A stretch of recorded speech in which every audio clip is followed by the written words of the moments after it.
VR low car. High as a kite, never sober. Python, hit 'em with a cobra. Hai. Oke, jadi di sini kita dari kelompok 1 kelas 6B D4 akuntansi manajerial. Jadi di sini kita akan membahas mengenai teori perilaku konsumen dengan pendekatan atribut. Tapi sebelum itu, tak kenal maka tak sayang. Jadi kita kenalan dulu.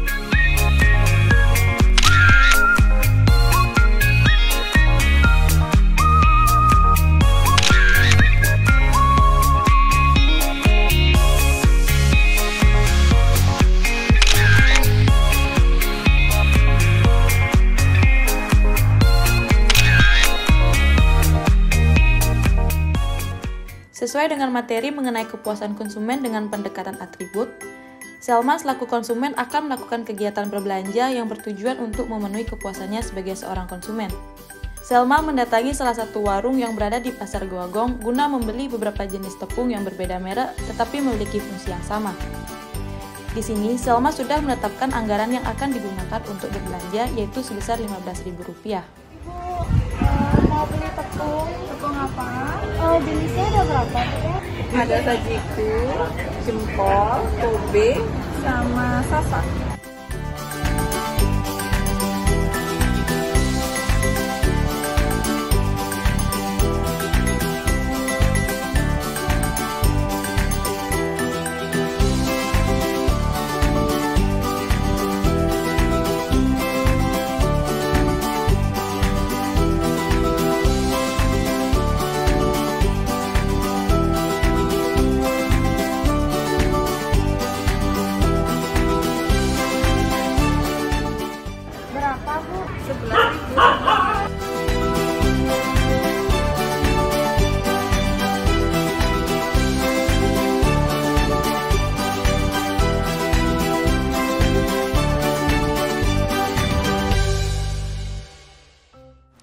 Baik, di sini saya akan menjelaskan apa itu konsumen dan perilaku konsumen.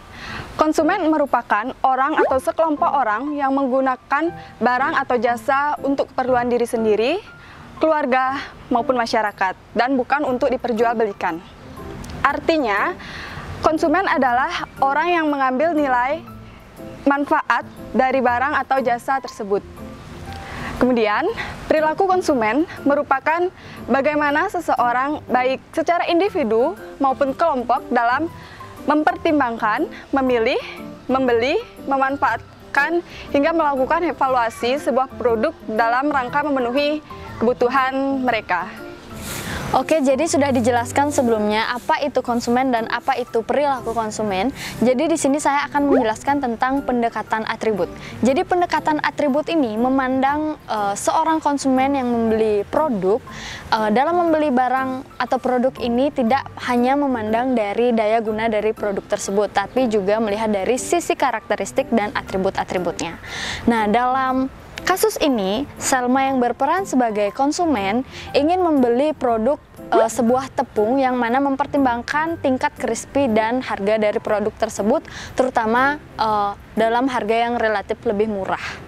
Jadi, dapat disimpulkan bahwa atribut-atribut dari kasus ini adalah tingkat crispy dan murah. Selanjutnya, saya akan membahas mengenai anggaran dan keputusan yang akan diambil oleh konsumen. Yang pertama yaitu anggaran. Selma yang merupakan seorang konsumen ingin membeli tepung bumbu untuk membuat ayam yang crispy dengan memiliki anggaran sebesar Rp15.000.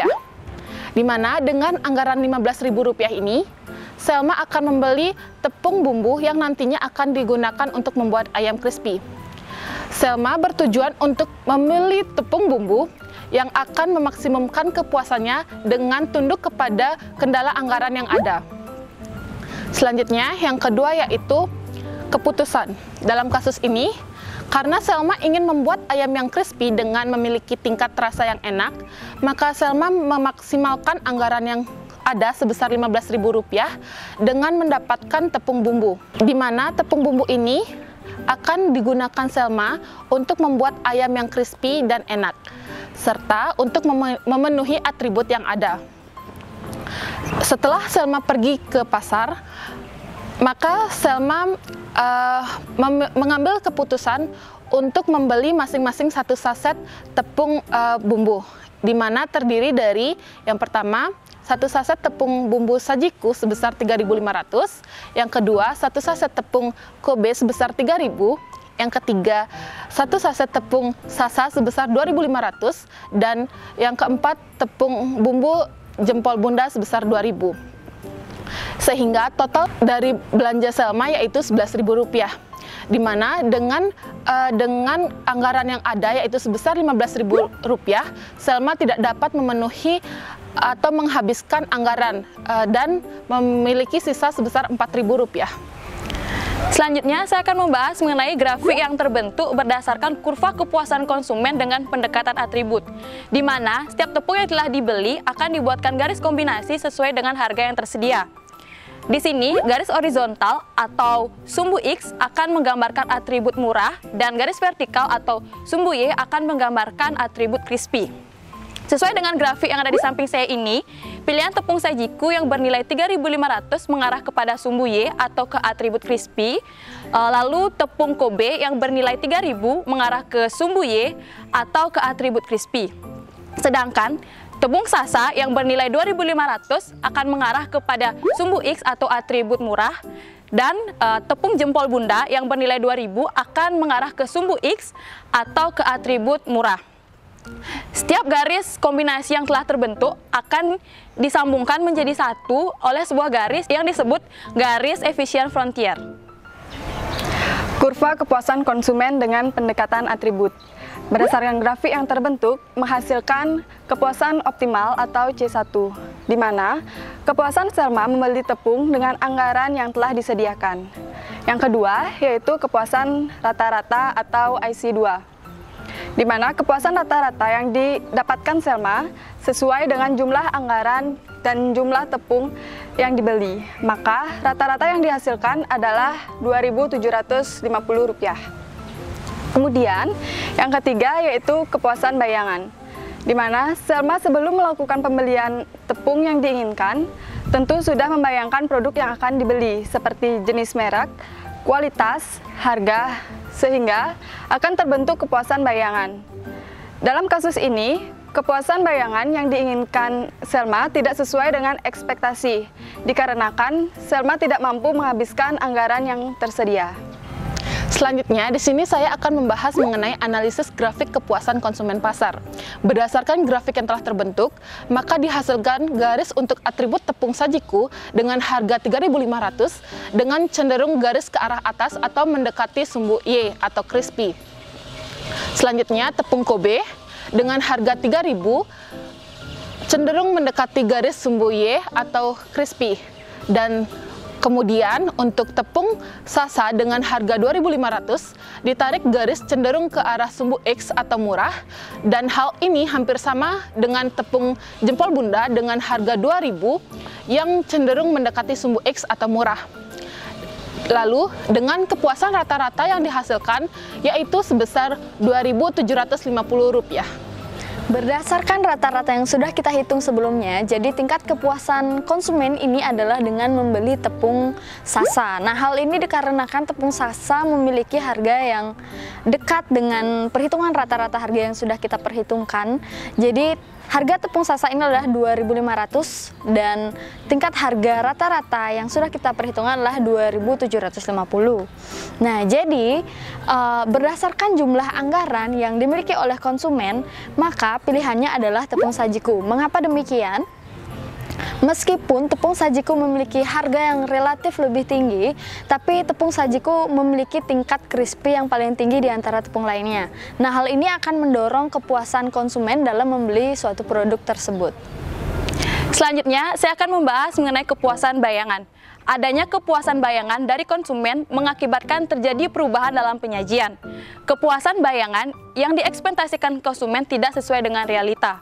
Dikarenakan konsumen menetapkan kepuasan bayangannya sesuai anggaran yaitu sebesar Rp15.000. Tetapi pada kenyataannya konsumen hanya mampu mencapai kepuasan sebesar Rp11.000. Dengan demikian, konsumen tidak mampu menghabiskan anggaran yang dimiliki, sehingga sebesar Rp4.000 merupakan kepuasan bayangan yang tidak tercapai.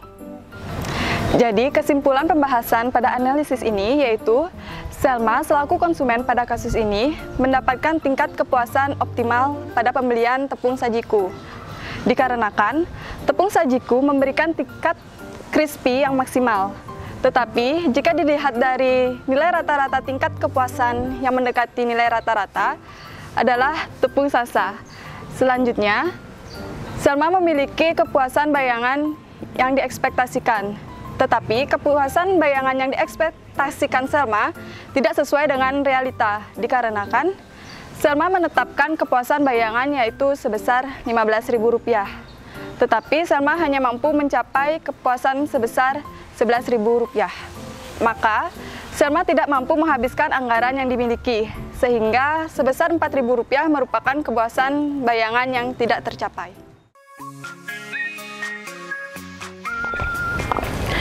Sekian video analisis dari kelompok kami. Mohon maaf jika ada salah kata yang disengaja maupun tidak disengaja. Semoga video yang telah kami buat bisa bermanfaat bagi yang lainnya.